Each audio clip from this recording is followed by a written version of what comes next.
Hello everyone, Kurt Olford here, and welcome back to another episode from Hope Federal Labs. Today we're going to be talking about one of the other play within the second master here, which essentially gets us into a position where we utilize the high bind in order to stop someone utilizing the mezzani or the fendente from the vendrito side of play. And we're going to be looking at how we diffuse that as well if someone comes into this. So again, one of the things I really like about this manuscript is because, so last week we talked about making the second master, we talked about how we counter it, and some other considerations that come with it. But also we looked at how, and I'm looking at right here, how I can perform the remedies we've just seen. What I'm seeing right here is the continuation of how we get into the plays. Everything in First Master taught how to lock up and create things to shut somebody down in certain forms or fashions, and then Second Master is a gateway, and I said that last week as well. But this week right here, we're just getting to another way of handling against somebody's arm or shoulder, but we're just being able to do it by having two hands up into place here versus one. And we'll also see how the counter to this also is very similar to one of the counters you see earlier on. And again, all these foundations right here build upon the lessons already learned from the start to finish. So with that being the case here, let's kick into it. Okay, so we are going to start looking at the first play that we see within the Getty and the counter that comes off with that, which essentially makes up all of Second Dagger for this part of the manuscript. Understand that when we start looking at these pieces, there are some other continuations that are very important to understand here. Again, Second Master to me is just reinforcing what we've already talked about in going into coming out of First Master plays. And it is the gateway into Third Master because of how our arms are crossed up and because we may be contending with something that's stronger or shifting or any other thing that comes with this. So, Second Master, I'm in position. Connor comes in with a mandrito side attack, whether it be fendente or mezzani. I'm coming up with this right here, and from this position, I'm going to aim to grab his wrist to maintain control of this.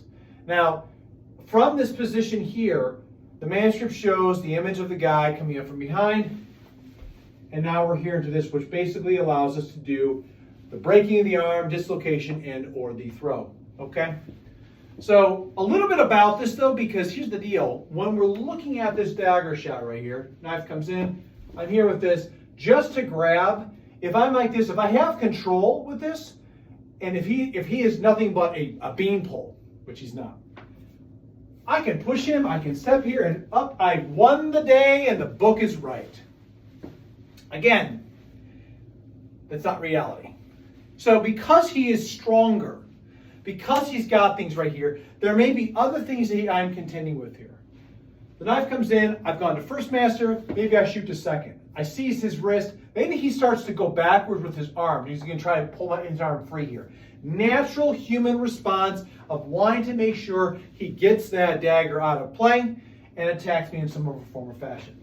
So because I'm right here, I come up with this, he starts to go backwards with this, I'm going to follow him. And from this right here, you can already tell that I'm in a position right here where I can break, dislocate the arm in some form or fashion, and take the dagger away from him. We're going to switch sides here so we can kind of see this again. Again, it's not very complicated. The big part right here is make sure you trace. If I am dealing with somebody in this situation right here, he comes in with a knife, right? I'm right here with this. His structure is aligned right here. I'm along like this. Again, maybe he goes backwards. He's trying to get his shot back. I'm going to follow him. And I'm just going to break his arm. And you can already tell from that right there, it doesn't take much. It's nasty. And that's the kind of underside right here so you can kind of see how this looks.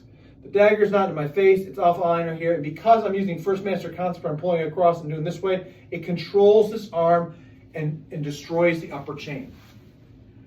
Let's talk about this position right here, why you don't just want to run into this position right here and just go off of this. Remember, avvisamento. It's not just being like, okay, I'm going to do this play. This is a continuation. This is why we spend so much time in armizare in the course that we work up right here, because if I grab, maybe he pulls right here, and I come up right here, and then we come right here. That rolling around of movement that happens in close quarters helps convey to the dagger section. So if I just walk straight in and I go, bink, and he just stabs me. And I close the book because there's nothing else. So if he's very strong with this, I cover him with this way, boom, and from this right here, I'm like, okay, I don't care, I'm just gonna walk in. You can't make this happen. And I know some people may be like, yeah, but you can get over here, well, he may be sticking, I don't care. This right here, where he is aiming at, there's all sorts of nasty stuff that happens. If any of this stuff gets ruptured in the body, it's going to cause massive problems. You got to remember, this is the 14th century we're talking about. Remember, this is not a modern day self-defense course. 14th century. One little scratch could be the end of me. Yes, there's medicine, but we also know that it was limited in comparison to today. So a big part about this comes into what we've talked about before. This kind of counteraction right here, as I come up with this, boom, as I come up with second master, he's strong within this, and I'm right here. Well, now I don't have the ability to do anything else. And once again, like he said in the play before, when we talk about making this, from this position, I can utilize all the counters I just demonstrated. So from here, he's strong. I want to break him down this way, which allows me access into first master play. He's strong against this right here. He's pushing into my body here with this. He's very strong. I grab here, turn down, cut the biceps, start stabbing right here. The disarm we talked about a couple weeks ago. Or from this position, maybe I come right here. He sees me go for his arm. He starts to pull back.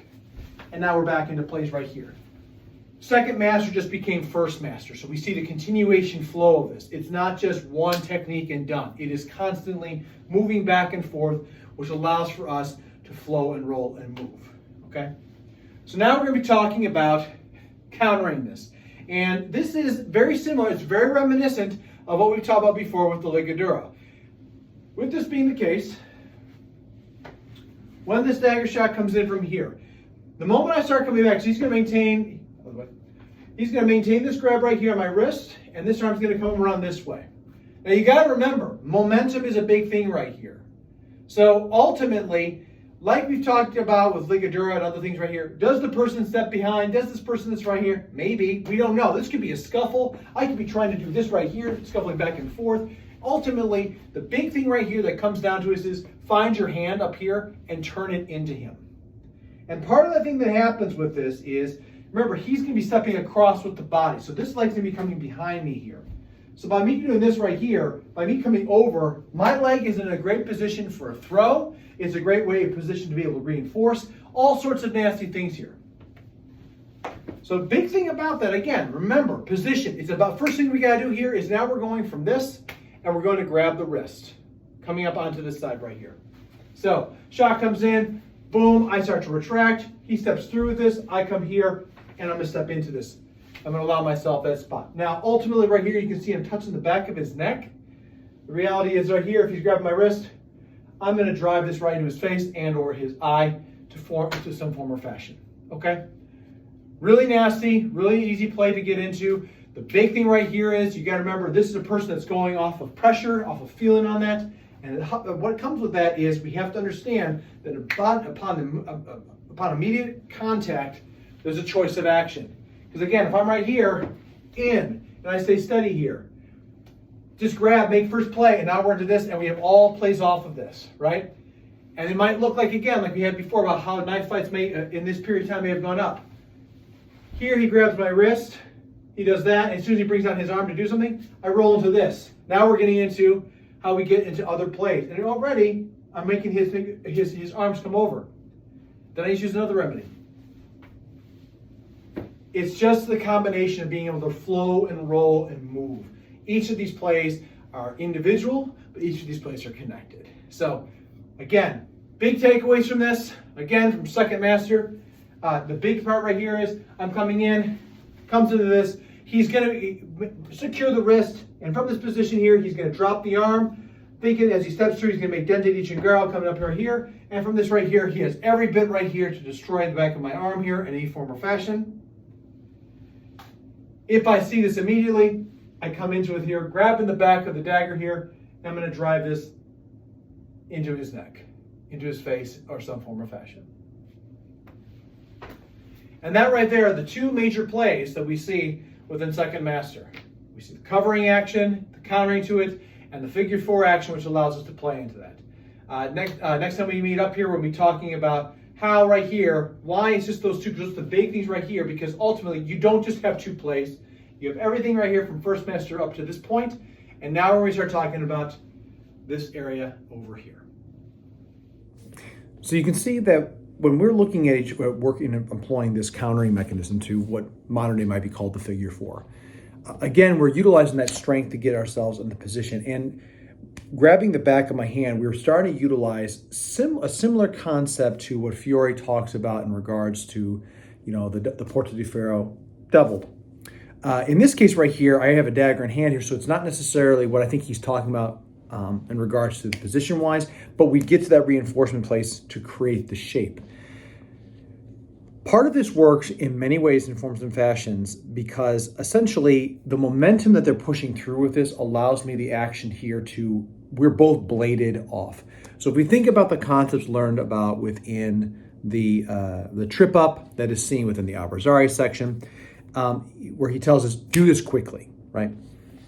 If I don't do this quickly, if I don't cross, shift, and then move, and then immediately take action, there's time for me in that space to be able to turn and bring the dagger down into a very dangerous position for the opponent.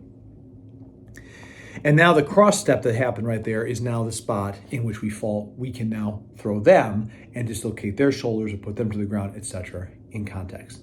So this play, along with like the ligadura, anything that kind of works where we bind here and we're essentially in opposing structures, right? So in this case right here, both people are imaged as having the right foot forward. We are essentially in a structure that is not mirrored, but we are essentially, I'm gonna screw this up here because we're in a space where our feet and everything else are the same as where we're at. So the right foot's forward, the right foot's forward. That means what somebody can do to somebody, what I can do to you, you can do to me if we couple this up here. And I think in many ways right here, this also kind of gets us into the space, the head mind space of what will happen later on when we talk about strata with the sword. So again, we're in a space here where we're equalized out.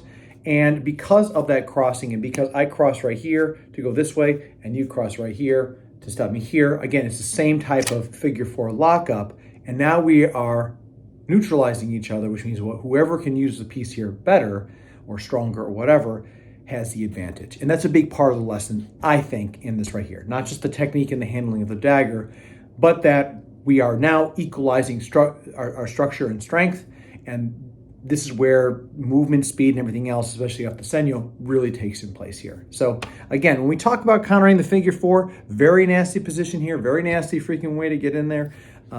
A person that does that to someone right off the bat, it's a deeper consideration, and it makes it's the more that we shut down that right arm, the more that we actually we can control the narrative on this. Maybe we can get them to disarm. Maybe from this position here, I have the arm and I'm all on the back side, and from here I get them to press over this way where I can come across and strip the dagger.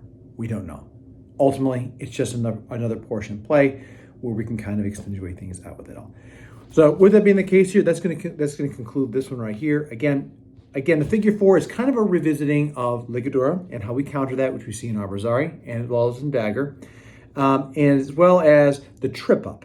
So we're adding two concepts right there that have already been learned in previous lessons here, but we're seeing how we manipulate that and counter it utilizing the same principles within Fiore's earlier sections.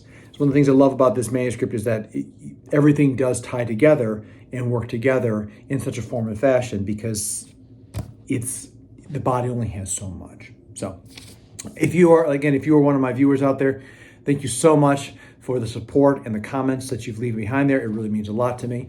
I would also say that in the future here, if you have any questions, whatever the case are here, or if you have people that want to do this, please also share with a friend that's out there. If you are new to the channel, please consider liking, subscribing, and sharing with a friend as well. I'm very eager to hear what people have to say about this. I'm very excited about this work, and I find there's a lot of good benefit in this training and in this practice that's been done right here. Again, I'm trying to reach, right now I'm close to 400, and I really appreciate that's not possible without viewers like you. I'm trying to work up to, like I said, my goal is I want to get to 1,000, but I'm working steadily up to, I want to get to 500 first and then keep on incrementing right here. With that being the case here, everybody, until I see you, as always, train well, be safe, and fight on. I'll see you all soon.